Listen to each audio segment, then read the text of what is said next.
이번 영상에서는 리트박스 어학원의 커리큘럼에 관련한 내용을 소개해 드리도록 하겠습니다. 리트박스 어학원의 커리큘럼은 총 6년으로 구성이 되어 있어요. 그리고 그 6년 안에는 C, D, E 코스 이렇게 3개의 코스가 각각 2년씩 진행이 된다고 보시면 됩니다.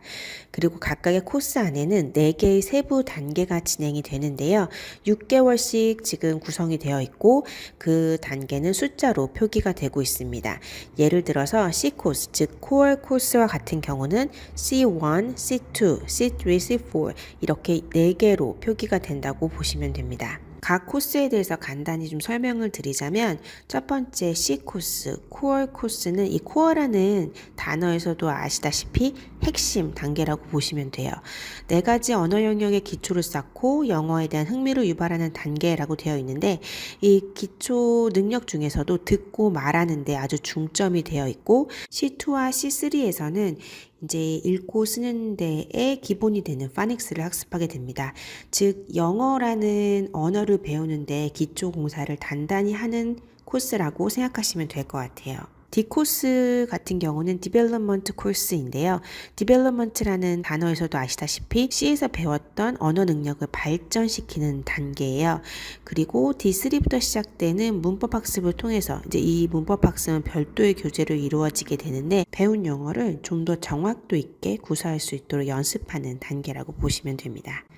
익스펜션 코스 같은 경우는 D 코스를 통해서 이제 발전된 언어 능력을 좀 더 확장하고 수준 높게, 즉 디베이트라든지 에세이 쓰기라든지 이런 단계로 활용할 수 있도록 도와주는 코스입니다. 이 6년의 과정에는 2가지 시스템이 따라붙게 되는데요. 첫 번째는 바로 온라인 홈워크입니다. 예습과 복습을 스스로 할 수 있는 숙제 시스템인데요. 녹음이라든지 게임이라든지 첨삭 이런 것들이 여기에 포함이 됐다고 보시면 되고 두 번째는 이 라이브러리와 북클럽인데요. 영어 원서로 다독을 하고 또 애니메이션으로 다청을 할 수 있도록 즉 아이들에게 영어 환경을 제공해 주는데 도움을 주는 시스템입니다. 다음은 코스별 학습 영역 분포도와 키워드에 대해서 말씀드리도록 하겠습니다. C코스는 이제 앞서서 설명드렸다시피 영어 언어 능력의 기본을 굳건하게 다지는 시기예요. 그래서 패턴 중심의 스토리를 활용한 듣기, 말하기가 거의 메인이 되는 학습으로 진행이 되고요. 그 다음에 파닉스 학습을 통해서 읽기와 쓰기의 기초가 진행이 됩니다. D코스의 경우는 듣기 말하기의 비중이 좀 줄기는 했지만 여전히 반 정도의 비중을 차지하고 있는 걸 보실 수 있으세요. 그리고 이제 읽기와 쓰기가 요만큼 늘어났는데요.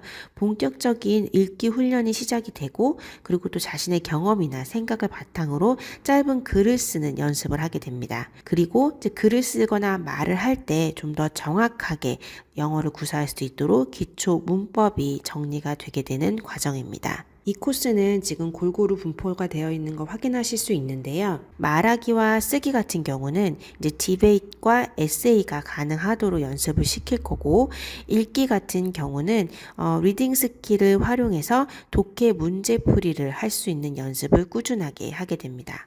이 코스에서의 듣기는 그냥 듣고 이해하는 정도의 수준이 아니라 어떤 정보가 중요하고 또 어떤 것들을 기억해야 하는지 전략적으로 들을 수 있는 훈련을 진행을 하게 되는 과정입니다. 문법의 경우에는 이제 본교재가 아니라 리트박스에서 만든 문법 교재로 학습을 진행을 하게 되는데요. 중등까지의 그 문법 수준을 다 커버한다고 보시면 되고 일부분은 고등 수준의 문법까지 진행이 되고 있어요. 그래서 이제 내신이라든지 아니면 이제 수능을 준비할 수 있도록 도움을 줄 수가 있는 거죠. 이제 키워드를 통해서 정리를 한번 해보자면 C코스의 경우는 말하기와 파닉스, 즉 언어 능력의 기초를 다지는 단계이다. D코스는 말하기와 쓰기, 독해력, 그리고 내신을 대비한다. 언어 능력을 발전시키는 단계이고요. 코스는 심층 독해와 토론, 에세이, 수행평가와 수능을 대비한다. 언어 능력을 확장, 활용하는 단계이다 라고 정리를 할 수 있겠습니다. 지금부터는 6년 과정에서 이제 영역별로 어떻게 학습이 진행이 되는지 그다음에 활동이 발전이 되는지에 대해서 좀 설명을 드리도록 하겠습니다. 첫 번째가 이제 스토리인데요. 저희 리틀팍스 어학원의 커리큘럼에서 가장 중요한 파트를 차지하고 있는 게 바로 이 스토리입니다. 스토리를 통해서 아이들이 영어를 배우기 때문에 이제 지루하지 않게 학습을 할 수 있겠죠. 스토리는 우선 이제 구성과 소재로 나누어서 정리를 해봤는데요. 구성 부분을 먼저 설명을 드리자고 하면 C 단계에 보시면 대부분 문장 패턴이 반복되는 스토리와 생활 영어 스토리가 주로 쓰이고 있다는 걸 보실 수 있으세요. 문장 패턴을 가지고 학습을 계속해서 진행을 시키고 그 패턴에 뭐 단어를 바꿔 껴서 자기만의 문장을 만들어 보고 그렇게 자기화되고 체득된 문장의 영어 문장의 개수가 늘어날수록 영어에 좀 더 자신감을 가질 수 있게 되겠죠. C4부터는 이제 플롯 중심의 스토리가 등장을 하게 됩니다. 등장인물들이 나오고 등장인물들 사이의 관계성 그리고 그들 사이에 어떤 사건이 발생하고 이렇게 뭔가 재미있는 이야기를 통해서 영어를 배울 수 있게끔 스토리가 아주 중요한 학습의 자료가 되게 됩니다. 예를 하나 들어드리자면 이제 저희 리틀팍스 사이트에서 가장 인기 있는 동화가 라켓걸이라는 동화가 있어요. 이 동화를 이제 D 단계의 D3 단계에서 배우게 되는데 라켓걸은 슈퍼히어로죠. 이제 슈퍼히어로가 메트로시티라는 이제 도시에 살고 있는데 그 도시에 항상 이제 악당이 등장을 해요. 악당이 등장을 해서 이제 사람들을 막 괴롭히는 거죠. 이제 악당마다 이제 고유의 특성이 있어요. 그들의 목적이 다 다르고, 그다음에 그들이 가진 무기 이런 것들이 다 다르겠죠.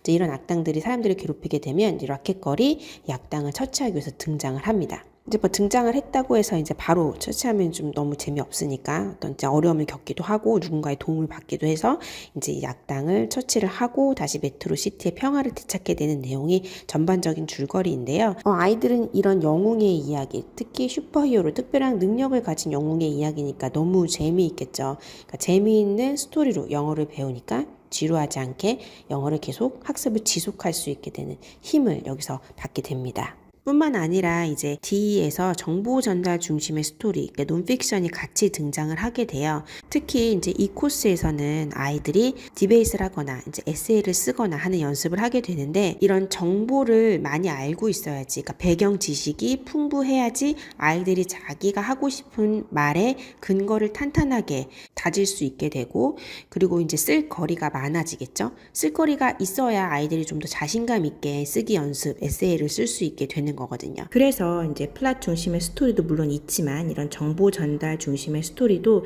놓치지 않고 저희가 계속 이 코스 안에서 같이 가고 있다라는 것을 구성해서 확인하실 수 있습니다. 소재 부분은 이제 낮은 단계에서 보시면 가족, 친구, 학교 등의 이제 일상생활이라든지 동물, 자연과 같은 이야기가 이제 소재로 많이 사용된 반면에 뒤로 갈수록 모험이나 판타지 그리고 2단계에서는 인물 역사, 과학, 문화, 시사 등으로 영역이 확장이 되고 있습니다. 다음 영역은 말하기입니다.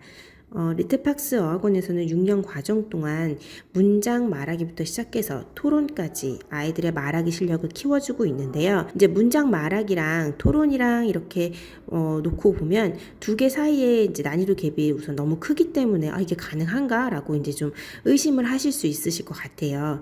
하지만 저희가 이제 커리큘럼 안에서 촘촘하게 활동 난이도를 구성하고 배치해 놨기 때문에 충분히 가능하다라고 말씀드릴 수 있습니다. 그럼 어떻게 구체적으로 가능한지 좀 설명을 자세히 드려보도록 하겠습니다. C단계에서는 핵심 패턴 문장 말하기를 하게 되어 있어요. 저희가 패턴드 스토리를 쓴다고 아까 스토리 단계 영역에서 말씀을 드렸었는데 그 배웠던 패턴드 스토리의 문장을 말해보는 연습에서부터 그 문장을 응용해서 말하는 연습까지 아이들에게 진행을 합니다. D부터 E까지의 말하기는 이제 크게 두 가지로 구분지어 볼 수 있는데요. 첫 번째는 스토리에 관련된 내용의 말하기, 그 다음에 이제 두 번째는 주어진 주제에 관련된 내용의 말하기입니다. 스토리에 관련된 내용에 대한 말하기는 그 스토리를 통해서 알 수 있었던 주제, 아니면 세부 내용 이런 것들을 묻는 질문을 듣고 대답을 말하는 연습을 하게 되는 걸 시작으로 하는데요. 단답형으로 그냥 한 문장 정해진 내용과 확정된 내용을 말하는 것에서부터 뭔가 이제 흩어져 있는 정보를 종합해서 말하는 연습까지 난이도를 확장시키게 되어 있어요. 그리고 스토리에서 이제 또 다른 이제 가지로 내용을 요약해서 말하는 연습을 하게 되는데요.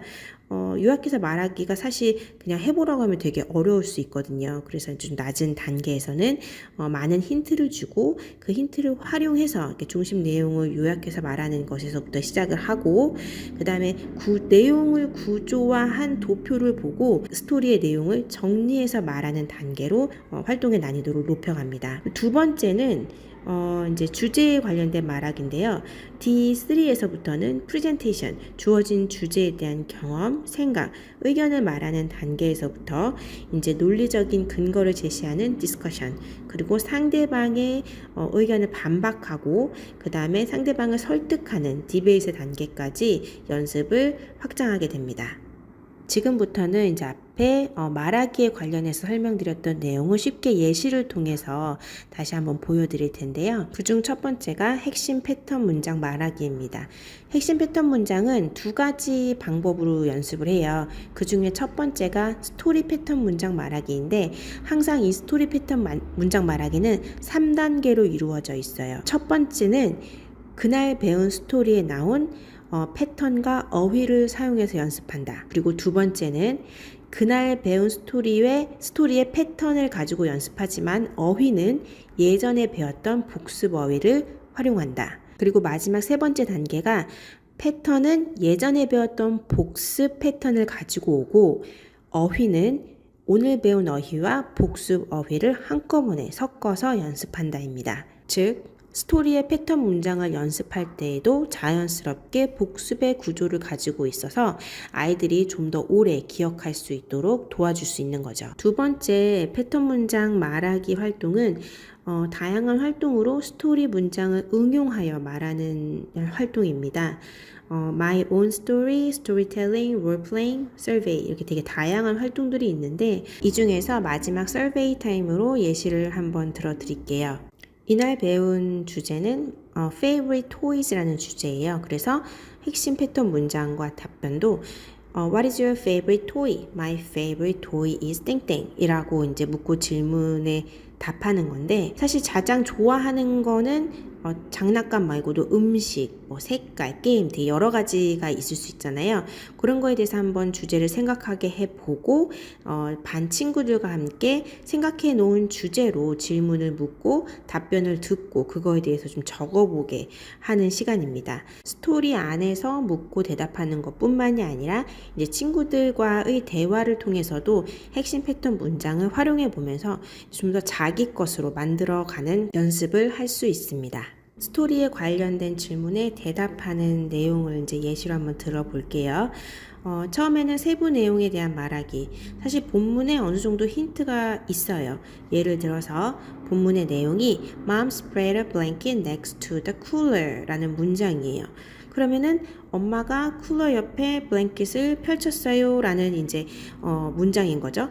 거기에 대한 질문을 Where did mom spread a blanket? 이라고 물어보는 거예요.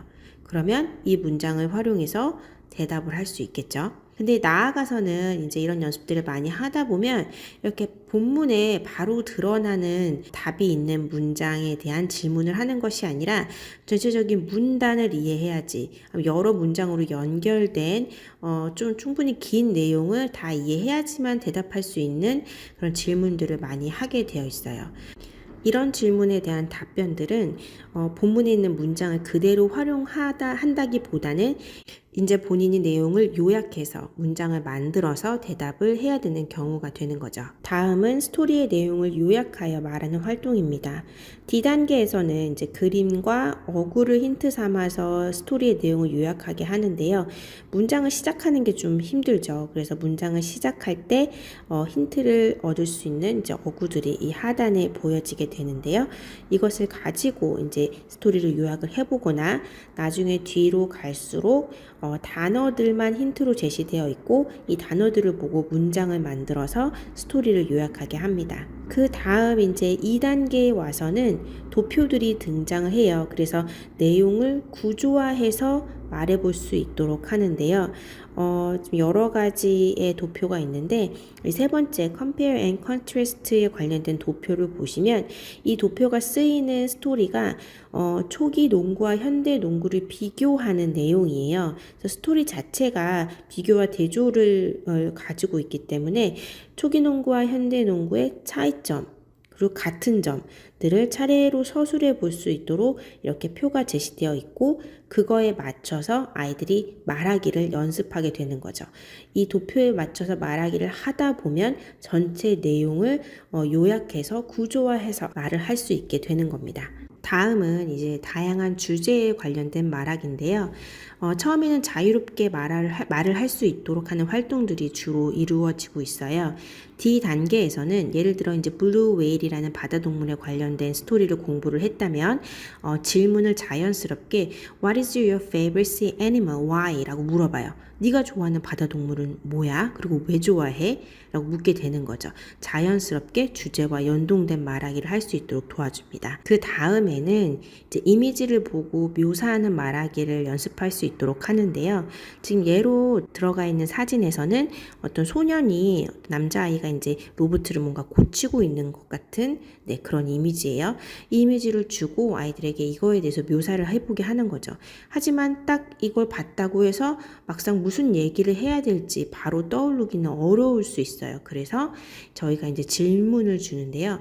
이 사진에서 보이는 게 무엇인지, 너는 이 남자애가 뭘 하고 있다고 생각을 하는지, 그리고 너는 만약에 뭔가를 발명한다면 어떤 걸 발명하고 싶고 왜 그러한지 등에 대한 내용들을 이렇게 옆에 나열이 되어 있어요. 그럼 아이들이 자연스럽게 이런 질문에 답을 하면서 3문장에서 4문장 정도의 문장 말하기가 될 수 있게끔 도와주는 거죠. 다음은 정리하여 발표하기인데요. 이날 동안은 이제 5가지의 영양소에 대해서 배우는 스토리였기 때문에 그 스토리를 배우고 난 다음에 이제 너의 하루의 건강한 식단을 한번 짜보자라는 이제 워크숍을 진행을 하게 됩니다.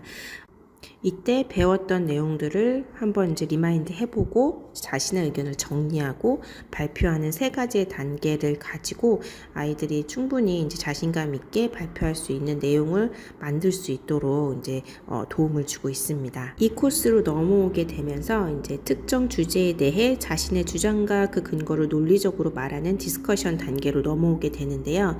사실 어떤 주제라도 배경 지식을 가지고 있지 않으면 그걸 논리적으로 말하기라는 상당히 어렵죠.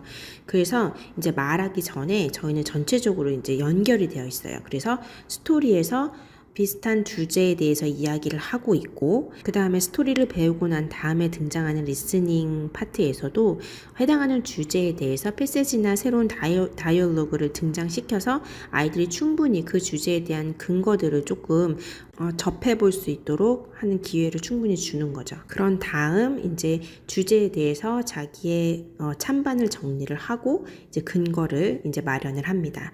그 다음 정리가 됐으면 이제 발표를 하겠죠. 이제 발표에서 끝나는 게 아니라 다른 사람이 하는 발표에 대한 자신의 의견을 정리하게 해요. 이게 이제 왜 필요하게 되냐면 단순히 이제 조금 더 수업의 집중도를 높일 수 있는 측면에서도 필요하지만 다른 사람의 발표에서 이제 내가 부족했던 부분들을 이제 보고 깨달을 수 있거든요. 그러면 좀 더 다음 시간에는 발전된 모습의 발표가 가능하기 때문에 그런 것들을 염두해서 저희는 이제 발표에 대한 평가하기를 꼭 진행을 하고 있습니다. 다음 이제 E3와 E4에 들어가 있는 말하기의 최종 단계이죠. 디베이트입니다. 논리적인 근거를 바탕으로 이제 설득하는 단계인데요. 처음엔 주제가 주어지면 그 주제에 맞춰서 찬반 입장을 정하고 주장을 뒷받침하는 이유와 근거를 정리하는 건 사실 앞의 단계와 비슷해요. 하지만 디베이트 들어와서는 이제 그룹 토론을 하기 때문에 롤을 정하게 되어 있어요. 정해진 롤에 따라서 이제 서두 발언을 할 수도 있고 주장을 뒷받침하는 이유와 근거를 정리해서 발표할 수도 있고요. 그리고 상대방의 의견을 듣고 그것에 반박하는 파트를 맡을 수도 있습니다. 그리고 마무리 발언까지 이렇게 4가지의 롤이 있는데 그 롤을 맡아서 이제 앞에 나와서 발표를 하게 되는 거죠. 이게 조금 디스커션하고는 다른 점이라고 볼 수 있어요. 지금 설명드린 것보다 실제 활동은 6년에 걸쳐서 훨씬 더 난이도가 촘촘하게 짜여져 있어요. 그래서 이러한 구성으로 된 커리큘럼이기 때문에 아이들이 문장 말하기부터 이제 디베이까지 충분히 6년 과정 안에서 훈련이 가능하다라고 이제 말씀드릴 수 있을 것 같습니다. 다음 영역은 읽기입니다. 읽기는 C 코스에서는 알파벳과 파닉스로 이제 읽기 기초를 다지게 되고요. D 전반에 걸쳐서 이제 스토리를 읽고 내용을 이해하는 단계가 진행이 됩니다.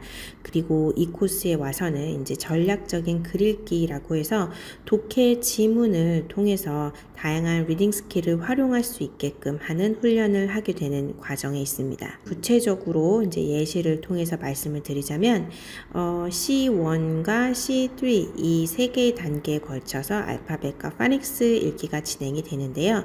알파벳을 배우고 그다음에 글자와 소리를 연결하여 소리 조합 단어 읽기를 진행을 합니다.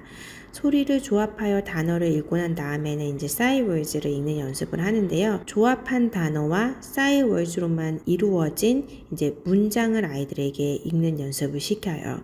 그래서 단어까지 해서 읽기가 끝나는 게 아니라 문장으로 확장될 수 있도록 도와주는 거죠. 이러한 문장들로 이루어진 파닉스 리더 읽기로 그 다음 단계가 넘어가는데요. 이제 문장 단위의 읽기가 아닌 어떤 짧은 스토리를 읽어낸다는 성취감을 느낄 수 있도록 구성되어 있습니다. 스토리 읽기는 이제 C단계에서는 문장의 의미를 이해하거나 스토리의 핵심 내용이 정리된 내용을 읽고 이해하는 정도에서 이제 그친다면 D단계에 들어와서는 다양한 도표를 활용하여 스토리의 내용을 정리하거나 스토리의 세부 내용을 이해해야지만 풀 수 있는 문제들을 풀게 하죠.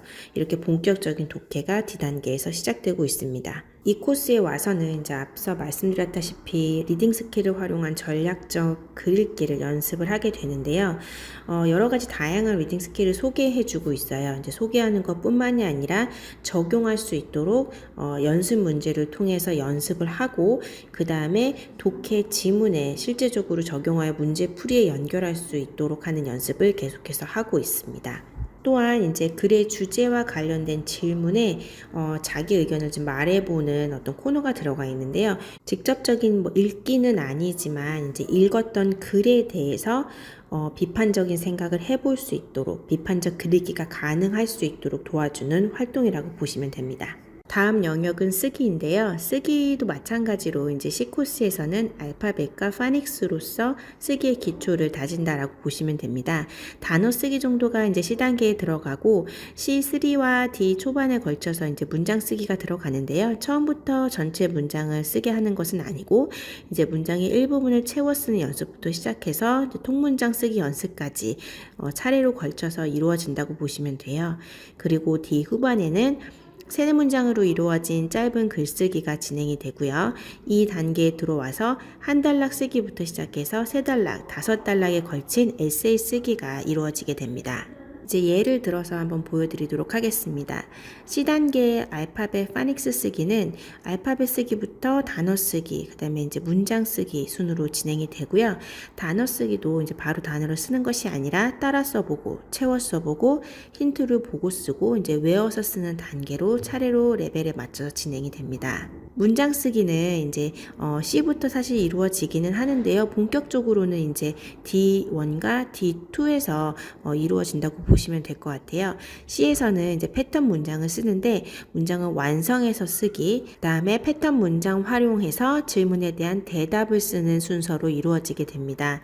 문장을 완성하여 쓰기는 사실 따라 쓰기와 그 다음에 빈칸 채우기가 같이 들어있는 형태라고 보시면 되고, 패턴 문장을 활용하고 또는 응용해서 대답을 쓰기는 통문장 쓰기이긴 하지만 이제 그림 힌트와 질문을 보고 쓰는 거기 때문에 아이들이 그냥 문장을 쓰는 것보다는 훨씬 수월하게 접근할 수 있는 쓰기의 방법이라고 보실 수 있어요. 그 다음에 이제 정확한 문장 쓰기 단계로 넘어가는데요. D1과 2에서는 워드 플러스라는 코너가 있어요. 이 코너에서는 주로 단어의 변화형을 연습을 하게 됩니다. 즉 과거형이라든지 아니면은 명사의 복수형이라든지 아니면 아니면 이제 현재 분사형 이런 것들을 좀 써볼 수 있게끔 연습하는 그런 코너입니다.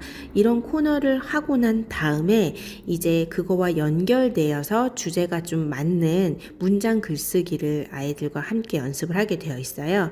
즉 만약에 워드 플러스에서 과거의 동사형을 쓴 연습을 했다면 이제 문장 쓰기에서는 과거 시제를 활용해서 문장을 만드는 연습을 해보는 거죠. 보다 정확하게 아이들이 문장을 써볼 수 있는 연습을 계속 시키고 있습니다. D2로 넘어와서는 이제 한 문장이 아니라 여러 문장이 연결된 이제 짧은 문단, 글쓰기를 연습을 하게 되는데요. 처음에 이제 묘사하기를 해요. 이제 묘사하기는 말하기 때랑 이제 비슷하다고 보시면 되는데 하나의 이미지, 사진 등을 주고 그거에 대해서 묘사하여서 쓰고 이제 그림과 관련된 개인의 경험이나 이제 생각을 써보게 하는 거예요. 묘사하여 쓰기는 이제 그냥 써보라고 하면 당연히 막막할 수 있겠죠. 그래서 이제 묘사할 수 있는 힌트가 되는 이제 질문들을 옆에 같이 넣어줍니다. 그 다음 이제 가벼운 주제에 대한 짧은 글쓰기를 하게 되는데요. 주어진 주제에 대해서 개인의 경험이나 생각, 이제 의견을 쓰게 돼요. 다음은 이제 온라인 첨삭 부분인데요. 매주 온라인 글쓰기 숙제를 이제 아이들에게 제공을 하고 있습니다. 스토리의 내용을 요약해서 쓰거나 아니면 이제 그림을 묘사하고 그림엔 나와 있지 않지만 이제 흐름에 따라서 마지막 결말이 어떻게 될지 추측하여서 짧은 글을 써보게 하거나 아니면 이제 주제에 대한 글쓰기를 온라인 첨삭으로 진행을 하게 됩니다. 아이들이 1차 작성을 하면요. 1차 첨삭을 하고 첨삭된 내용을 가지고 수정을 하게 됩니다. 그리고 수정된 내용에서 끝이 아니라 다시 한번 2차 첨삭을 선생님이 해줘요. 그러면 첨삭된 내용을 보고 이제 최종으로 글을 다듬은 다음에 제출하는 과정으로 진행이 됩니다. 이제 이 코스에 접어들게 되면서 5 paragraph 글쓰기, 에세이 쓰기를 위한 준비 단계에 들어가게 됩니다. 처음엔 이제 한 단락부터 써보기 시작하겠죠. 주제문을 써보고 그 주제문을 뒷받침하는 문장을 써보면서 단락 글쓰기를 연습을 하게 되는데요. 이것도 마찬가지로 그냥 쓰는 거는 아니고요. 아이가 써야 될 주제에 맞춰서 이제 짜임새 있게 쓰여진 글을 먼저 읽게 합니다. 그 다음에 그 글을 가지고 글의 주제와 세부 내용이 도표로 정리가 되어 있어요. 그래서 그럼 나도 이러한 도표를 사용을 해서 이렇게 글을 써야겠다 라고 아이들이 정리를 할 수 있게끔 브레인스토밍 하는 시간을 먼저 갖습니다. 그 다음에 이제 브레인스토밍 한 내용을 이제 가지고 주제나 주제문, 뒷받침 내용이나 세부 내용을 정리를 하는 아웃라이닝 과정을 거치게 되는데요. 이것도 이제 그냥 아웃라이닝을 하라고 하면 이제 좀 아이들 입장에서는 버거울 수 있기 때문에 처음에 제공했던 샘플을 가지고 이제 아웃라이닝이 되어져 있는 것을 먼저 읽게 해요. 그 다음에 이제 본인 것을 정리하게 하는 거죠. 그 다음에 본격적으로 제목과 서론, 본론, 결론에 맞춘 글쓰기를 진행을 하게 됩니다. 마찬가지로 이렇게 라이팅이 된 글은 선생님의 첨삭을 거쳐서 아이들이 한 번 더 수정해 볼 수 있도록 커리큘럼이 짜여져 있습니다. 마지막으로 이제 이 4 단계에 있는 에세이 쓰기입니다. 에세이 쓰기는 이제 글쓰기 전략에 맞춰서 이제 주제와 목적에 맞는 글쓰기를 할 수 있게끔 도와주는데요. 라이팅 타입은 되게 여러 가지를 가르쳐 주고 있어요. 이렇게 내러티브, 서사형의 글쓰기, 아니면 묘사하는 글쓰기, 아니면 뭔가를 설명하거나 아니면 설득하는 글쓰기, 이런 식으로 이제 다양한 형태의 글쓰기를 라이팅 스킬에 맞춰서 진행을 할 수 있게 도와줍니다. 이 라이팅 스킬도 이제 서사적인 글쓰기는 당연히 이제 글의 흐름, 이야기의 흐름에 맞춘 글쓰기가 필요할 테니까 시퀀스를 활용할 수 있겠죠. 그 다음에 이제 뭐 원인과 결과라든지 비교와 대조, 이제 어떤 문제를 제시하고 그 문제에 대한 해결 방법을 활용해서 글쓰기를 하는 이제 다양한 글쓰기를 여러 가지 타입에 맞춰서 해볼 수 있는 경험을 쌓게 됩니다.